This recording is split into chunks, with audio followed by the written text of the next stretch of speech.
Hay ciertos recursos que, aunque no los veamos en nuestro día a día, están en el centro de una batalla silenciosa por el futuro.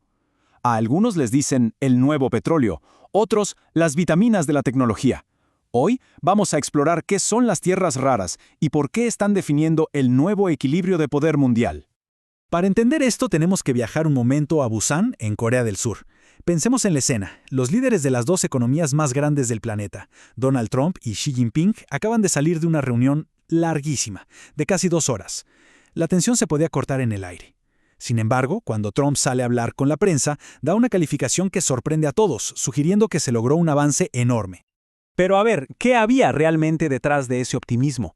Esto no era simplemente otro acuerdo para ponerle fin a una guerra comercial, no. Era una negociación sobre un recurso del que se habla muy poco, pero que es absolutamente vital para el siglo XXI. A simple vista, el trato parecía bastante directo. Estados Unidos bajaba algunos aranceles y a cambio China se comprometía a comprar millones de toneladas de soja. Pero el verdadero premio, la pieza central de todo el acuerdo, era el compromiso de China de volver a exportar un recurso clave, los elementos de tierras raras. Y es justo acá donde la historia se pone de verdad interesante, porque no estamos hablando de una materia prima más. Estamos hablando, literalmente, de los cimientos sobre los que se construye toda nuestra era digital y tecnológica. Bien, entonces, ¿qué son exactamente estas famosas tierras raras? El nombre suena como algo exótico, casi de ciencia ficción, pero su impacto en nuestras vidas es increíblemente real y concreto. Y acá llega la primera gran sorpresa. A pesar de su nombre, las tierras raras no son de hecho raras. Están bastante distribuidas por toda la corteza terrestre.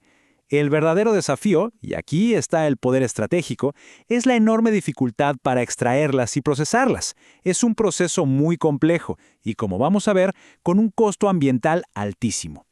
Es que su presencia en la tecnología moderna es asombrosa. Están en todas partes. Desde el lantano en la lente de la cámara de un celular hasta el neodimio en los potentísimos imanes de un auto eléctrico. Y su importancia es crítica también en la defensa. Para que nos hagamos una idea, un solo avión de combate F-35 necesita más de 400 kilos de estos elementos para poder volar.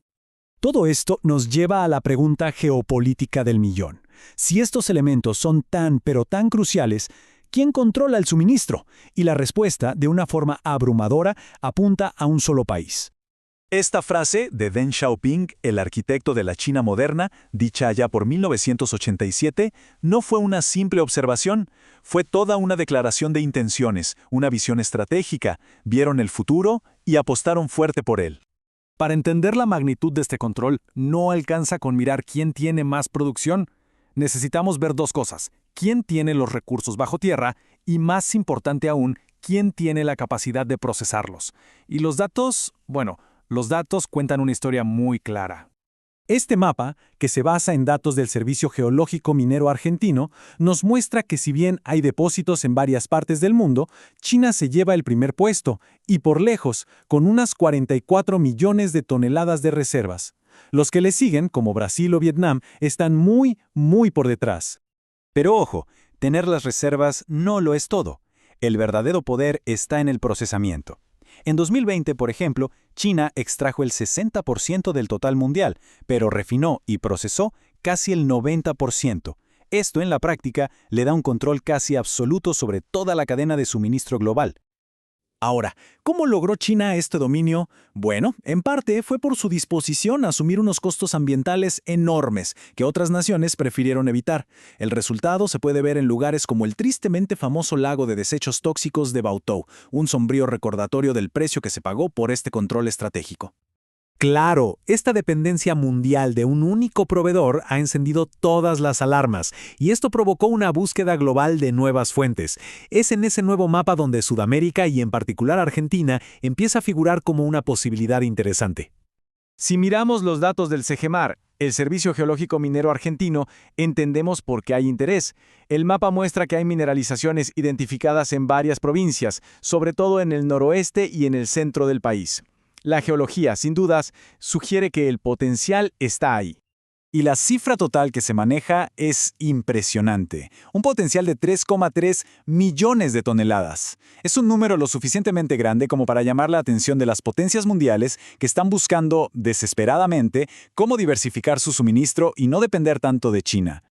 Ahora bien, Una cosa es tener el recurso bajo tierra y otra muy distinta es poder sacarlo y venderlo. Ese es un camino larguísimo y muy complejo. El potencial geológico se tiene que enfrentar con la realidad económica, tecnológica y también social. Y la historia nos muestra la dimensión del desafío. La única producción de tierras raras registrada en el país fue una cantidad minúscula, hace casi 70 años. A día de hoy, la producción es cero. Argentina básicamente tendría que empezar de cero.